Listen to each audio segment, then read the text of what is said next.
नमस्कार, मैं हूं अर्जिता और आप देख रहे हैं द पॉलिटिकल टेस्ट। हरियाणा विधानसभा चुनाव में अब मुश्किल से मुश्किल 3 महीने का वक्त रह गया है। सियासी उबाल जोरों पर है। कोई इधर से उधर जा रहा है तो कोई अपनी गद्दी बचाने संभालने में लगा हुआ है। सबसे बड़ी मुसीबत तो बनी हुई है सत्ताधारी बीजेपी के लिए। एक तरफ तो कांग्रेस पूरी तरह फॉर्म में टक्कर देती नजर आ रही है, तो वहीं अब यूपी के बाद हरियाणा में अपनी सियासी बेस को मजबूत करती हुई बसपा सुप्रीमो मायावती इनेलो यानी इंडियन नेशनल लोक दल के साथ गठजोड़ करके हरियाणा में चुनावी शंखनाद कर चुकी है, जिसका आगाज 10 अगस्त को बसपा सुप्रीमो के उत्तराधिकारी और पार्टी के नेशनल कोऑर्डिनेटर आकाश आनंद खुद करने जा रहे हैं। साथ में होंगे इनेलो बसपा गठबंधन के सीएम फेस और इनेलो के प्रधान महासचिव अभय सिंह चौटाला। इन दोनों ही दिग्गज नेताओं की होने वाली रैली को लेकर जहां एक तरफ बसपा समर्थकों में भारी जोश और उत्साह देखने को मिल रहा है, तो वहीं बीजेपी और कांग्रेस की धड़कनें तेज हो गई हैं। तो चलिए जरा एक नजर डाल लेते हैं इस रैली में क्या क्या होने वाला है और किस तरह ये आगामी हरियाणा विधानसभा चुनाव को लेकर इनेलो और बसपा के गठबंधन को मजबूती देते हुए जीत की राह पक्की करने में बड़ा अहम कदम साबित होगा।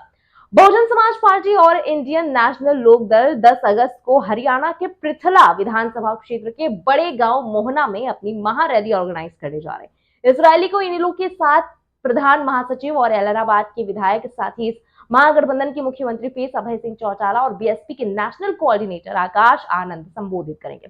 इस रैली को सक्सेसफुल बनाने के लिए हाल में जिला कार्यालय पर फरीदाबाद लोकसभा क्षेत्र के दोनों पार्टियों के कार्यकर्ताओं और संगठन के पदाधिकारियों की बैठक भी हुई थी।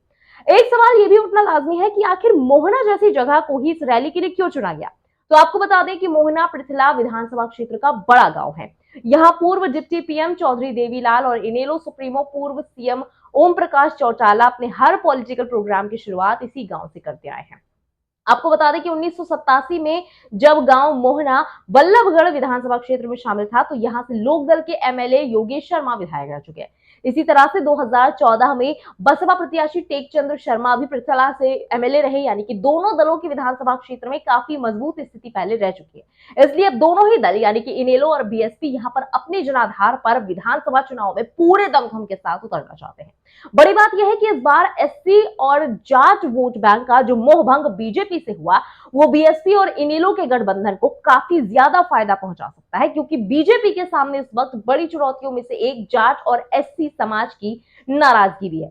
हाल ही में लोकसभा चुनाव में यह साफ देखने को मिला, दोनों ही समाजों ने बीजेपी के खिलाफ एकजुट होकर वोट किया।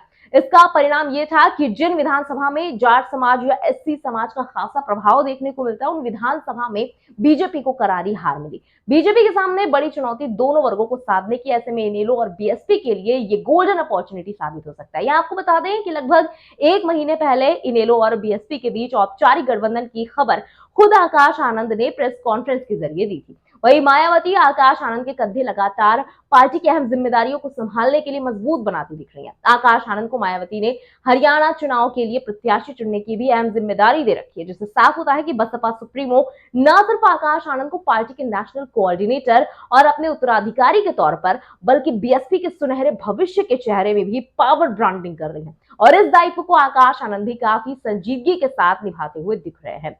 बात करें हरियाणा विधानसभा चुनाव में बीएसपी की फिलहाल की स्थिति के बारे में, तो इनेलो बसपा गठबंधन ने सभी 90 की 90 सीटों पर चुनाव लड़ने का ऐलान किया था, जिनमें से 37 सीटों पर बीएसपी और 53 सीटों पर इनेलो अपने प्रत्याशी उतारने वाली है। हालांकि बीच में आरएलडी चीफ और वर्तमान में केंद्रीय मंत्री जयंत चौधरी की अभय सिंह चौटाला के साथ शिष्टाचार भेंट की तस्वीरें हरियाणा में कुछ अलग समीकरण बनने की ओर इशारा करती दिख रही थी, लेकिन उसके बाद ये सुगबुगाहट काफी धीमी पड़ गई। हालांकि माना जा रहा था कि अगर आरएलडी भी बीएसपी और इनेलो के साथ गठबंधन में शामिल हो जाती है, तो हो सकता है कि हरियाणा विधानसभा चुनाव में ये बदला हुआ समीकरण जादू की छड़ी साबित हो जाए। लेकिन बहरहाल उसके बाद कोई और बड़ी अपडेट आरएलडी और इनेलो के बीच की सामने नहीं आई।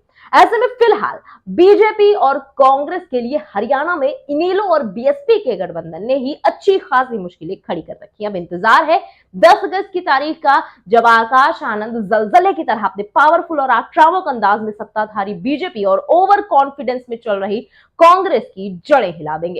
फिलहाल इस खबर पर आपका क्या कहना है, ये पॉलिटिकल एनालिसिस आपको कैसा लगा, कमेंट सेक्शन में लिखकर जरूर बताएं। बने रहे दी पॉलिटिकल टेस्ट के साथ। जय हिंद, जय भारत।